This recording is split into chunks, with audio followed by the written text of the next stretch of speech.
Putin Soviet સંઘ પછીની સૌથી સબળ અને સૌથી પ્રચંડ નૌકા કવાયત યોજાશે।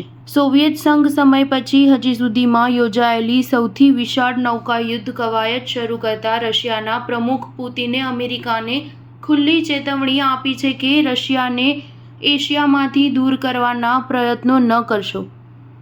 ચીનના યુદ્ધ જહાજો સાથે યોજાનારી આ વિશાળ ઓશન 2024 યુદ્ધ કવાયત ભૂમધ્ય સમુદ્રથી પેસિફિક મહાસાગર સુધી ફેલાવાની છે।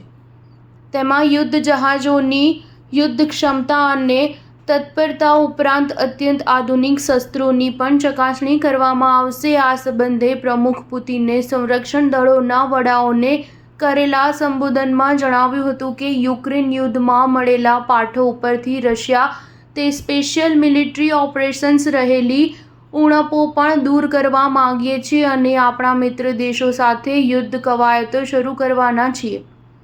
કેટલાક નિરીક્ષકો માને છે કે સંભવત રશિયા આ કવાયતમાં ઉત્તર કોરિયા અને કદાચ ઈરાનને પણ જોડે, આમ ધીમે ધીમે ધરી રાજ્યોની રચના થવાની સંભાવના નકારી શકાય નહીં।